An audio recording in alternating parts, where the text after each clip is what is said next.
Hi Gemini, welcome to your weekly reading for the 6th of February. Drawn the cards already. Energy on the bottom, the Mighty Death card. Could be a death, I don't think it is. It's a change in your system, in your environment, in your relationship. It's a big change. It's a change you're going to do willingly. You're going to step through the veil into the other side. You're going to trust your intuition when you do this.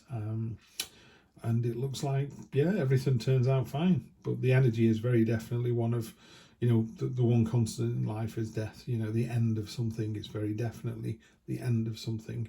And you can embrace it or not. It won't make one iota of difference to the situation. But your attitude towards the situation is hugely impacted on, it's a bit like having to move house, having to downsize, and you're having to downsize because you don't want to, but you're having to do it for financial reasons, or I don't know, you want to release some money so your kids can go to university or something. I don't know. But sometimes you downsize because you have to, and sometimes you downsize because you want to. What the death card does is it goes, I don't care what you think, you will be downsizing. That's all there is to it. How you treat the downsize is up to you. Is it a new adventure? Or are you going to sit in a small house going, oh, woe is me? Yeah. So what I say about the death card is the thing that's coming in you cannot change, but your attitude towards the thing that's coming in you can change massively. You can be really optimistic about it, or you can be jaded, or you can be upset. But the thing that's changing is going to change. So you've got present position, present expectation, unexpected, short-term future, which is next week, long-term future, next 1, 2, 3 weeks at a push. I always say to people, if you like that card and want it all through 2023, take it, run with it and say, oh, I've decided that's my card. I do think people should, if you're interested in tarot at all, kind of look at the cards in a particular deck and see which ones kind of resonate with you, really speak to you and really make you feel good. They're the ones that I think you should keep hold of or find more about. With me, it was the Magician, the Hanged Man, the Page of Wands, Page of Pentacles, particularly in this deck. The Fool, those are cards that really resonate with me. I know why, but I didn't at the time. I just looked at the cards and went, oh, I like that one. So anyway, we have the Queen of Wands. Queen of Wands is, it's a confident card. It's an engaging card. It's you're in a room full of strangers and someone's holding court and everybody wants to talk to this person. That's you. That's your energy here. It's not gender specific, tarot doesn't bother with any of that. It just kind of goes, this is a warm, inviting, charismatic, confident, engaging person that people want to be around, You could say that's someone else. I'm seeing that as you, Gemini. I don't tend to read for people and then how other people see those people. It's too much of a leap. I think you can do that in a one-to-one reading, but for a general read, I think all you can do is just talk about the cards as they land. I did mention this card before. It's one of my favourite cards, the Page of Wands. This is my Indiana Jones card of this particular deck. She's created a portal beneath her feet. She's no idea where it's going to go. She's just going to jump in with both feet. She can kind of light the way with this wand, but it is quite, it's quite exciting. It's quite the word in my head is scary. It's not a scary card at all, but it's a scary thing to think about, isn't it? When she's just leaping into the unknown like that, you can't really see her expression, but her expression is one of, yeah, what the hell? There's no fear, there's no anxiety, there's no urgency to it. It's just a lovely feeling, a lovely energy to this card about, you know what? I'm just going to try it. It could be something as simple as, oh, my car's broken down, or my partner needs my car, so I'm going to use the bus. And just going on the bus going, oh, what an adventure. It doesn't have to be a life-changing thing, but just the attitude that you've got in your own head to go and do it, just to try something new. Could be something like, I've never drunk a cup of tea before, I'm going to try tea.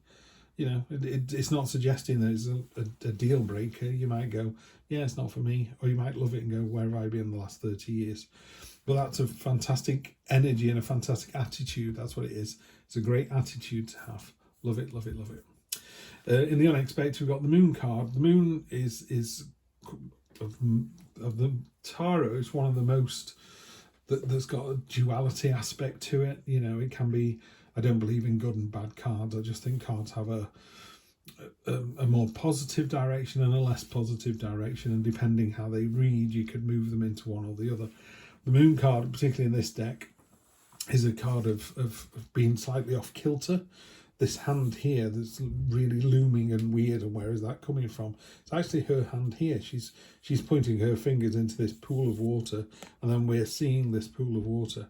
And what's really nice about this is this waterfall. This is a card of reminding you of how much untapped potential you've got. You know, you really don't know what you don't know. You really don't know where you're going to be in 5 years' time. You can hope and pray and plan for it, but who knows? Who really knows where we're going to be? I know I'm going to be with my wife in 5 years' time, but I don't really know that. There could be an earthquake. So who knows? But in your own head, you can kind of push for that direction and go, this is what I hope is going to happen. So this is a card of illusion, isn't it? It's the negative word. I don't mean illusion in a negative way. It's seeing the clues in life and then deciding what to do with them, whether to decipher them or whether to leave them. You know, it's because it's paired with the page here. It's a very adventurous card. You know, there's a change coming in. This is what it is. There's a change coming in, and you're just going to jump into it with both feet. You're like, yes, okay, where does that take me? And then next week we've got Seven of Pentacles, which we've just had for Leo. Seven of Pentacles in the same position as well. So next week, Seven of Pentacles is a card of it's a card of stability. It's a card of, haven't you done well? You know, in this particular deck, there are 7 Pentacles. Oh, that's interesting. 2 cards stuck together. Didn't know about that. So we've got the 7 of Pentacles. 6 of these coins are being used for this list, and they're balancing out beautifully. You know, someone saying, I want this, this, this, and this. It's going to cost 6 coins. You go, here's your 6. I'm growing more money. I'm growing more stability, more power, whatever. This could be something as simple as your partner needs you this week because they're having a tough time at work, and you're able to give them all the love and support that they need, and you know you've got more love and support for the children or your friends and family, or, you know, more for your partner as they need it. And it's a lovely attitude to have, because it means that when you're having that kind of week, they're going to be able to support you, because what goes around comes around. The card that was hiding underneath is the Emperor. This is a very powerful card. He's the amalgamation of all 4 kings. So he's got the emotional maturity and the sort of greater understanding of material things and wealth and power, and how to kind of own your own power. This is all about, you know, order and control. He's sat on this granite monolithic throne. He doesn't need airs and graces. He just is, you know. And it's interesting that it was literally hiding behind this card. It makes, because I didn't notice it when I was drawing the cards at all. I think you don't realise how powerful you're going to be this week. There's a really powerful card in that position as well. So I'll be really pleased with that. And then long-term future, 1, 2, 3 weeks. Given how confident you are, how happy in your own skin you are, how powerful you're feeling, this is you kind of what's the word, doubling down on that kind of energy. This is there are sticks that are breaking against you. This is the 7 of Wands, and you're just rock solid. You're cast iron in the middle. I call it the lighthouse card. You know, while all around you is turbulent seas, or it's completely glass flat, it doesn't matter which one it is. The sea is the sea. Some days it's turbulent, some days it's not. Some days there's a raging storm, some days there's not a breath of wind, and through it all the lighthouse is just in exactly the same place, doing exactly the same thing it's always done. I'm here, I'm safe, come towards me, everything will be all right. That's you. That's really pushing out that energy. Great energy to have. You know, if you imagine if that was somebody else and not you. You know, you're having a tough time at work, that person is always there for you. You're having a tough time with your partner, and there's a friend of yours that's just rock solid, and they're able to just go, you know, you just bend their ear. So let's see where we get to. 9 of Cups on top of the Queen of Wands. 9 of Cups is a card of stability, very similar to the 7 of Pentacles. 9 of Cups is called the Feast card. It's satisfaction. It is abundance. It is a card of, yeah, I'm worth it. The one thing I love about Heidi's rendition of this is, you know, while she's saying everything that the traditional Rider-Waite does, which is, you know, the girl looks like she's in a fantastic place, she's very pleased, she's got all of this. She is sat on a cold stone wall. Eventually that is not going to give her the comfort that she needs. So it is a card of being satisfied, but it's not a card of taking your foot off the gas. You know, you still know what you need to do next, which is, you know, jump into this portal. There's a change coming in. Five of Pentacles, don't draw attention to your negatives. Simple as that. We often do this, you know, as humans. We go, you know, someone will cook a fantastic meal and people go, wow, that is the nicest meal I've ever had. And you go, personally, I thought the beans were a bit underdone or a bit overdone. You're like, why are you doing that? Why are you putting yourself down? They've already said they love the meal. Someone goes, wow, you look fabulous. And you go, I couldn't do anything with my hair today.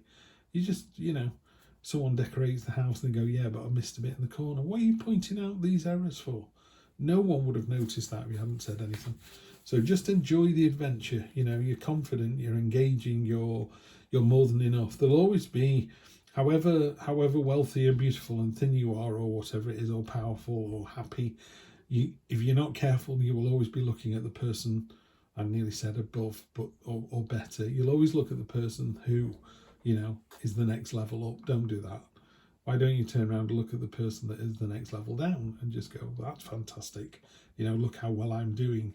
So just be careful of that. It's a sort of scarcity mindset that you don't need. Not with all this abundance that you've got going on here. King of Pentacles, just really on top of your game. You know, Queen of Wands, King of Pentacles, the Emperor. This is anything sort of financial, entrepreneur, business-like on that side of the fence rather than the emotional side of the fence. Just really strong, powerful, know what you're good at, and just being in the role, just owning it. Nine of Wands on top for next week. Feels like a bit of a burden next week. There could be something going on that's just wearing you out a little bit. What I would say is, like the Nine of Cups, nines are almost at the 10, which is the completion. So it is almost over. And again, if you look at the beautiful illustration on here by Heidi, the woman is exhausted, you know, and it's almost like torn and tattered, but she's already won. She's fought 9 times and won 9 times, you know. I wouldn't go up against her, would you? She's not that exhausted that she can't give you a good kicking. So this is a card of, you're on the right path, you're doing the right thing, just keep going. Particularly when you've got Moon card in front of it. The Moon card could be a bit, do we do this or this? Yeah, and both options are good. I would say pick the one that your instinct and your intuition goes for, stick with it. And then finally we've got the Justice card, cold light of day, you know, the Libra card. She's wearing a blindfold. You can't dissuade her from doing something. You can't plead with her. You can't pay her off. You know, she is going to listen to the story, listen to what you tell her, and it will go on the scales and be balanced. And she'll either go, it's perfectly balanced, or she'll get the sword out and meet a punishment. You know, I always say to people, do the right thing. You know, Mark Twain said that. He said, always tell the truth, that you don't have to remember anything. So were you the last person to eat were you the person to eat the last donut? Yes or no? Don't think about it. Just be honest and go, yes, I was hungry. Particularly with this Death card coming in. Death card is really another card of authenticity as well, and honesty and truthfulness, and just kind of owning up to where you are and what you've done. You know, the cold light of day, justice will always find you out. I think you're in great shape. I think you're doing the right thing. I think you're in for a really good next week. I would just take the very powerful Emperor energy. You've got an Emperor, a King and a Queen here. So really powerful, mature energy and attitude and responsibility that you already have. It's already inside of you, this Gemini. So you just need to just send it outwards. You know, it's there. It's not like a learning experience. You don't need to learn anything new. You don't need to try a new way of doing something. You're already in the right place. Just in the cold light of day. At the end of the next 2 or 3 weeks, someone will go, did you do the right thing? And you should be able to go, yes, I did. It either worked or it didn't. And I get the feeling, you know, because the moon could give you, does it not work? I think as long as you're honest and you decide to do what you think is the right thing at the time, then you'll be absolutely fine. Have a great week. I will see you next week for more of the same.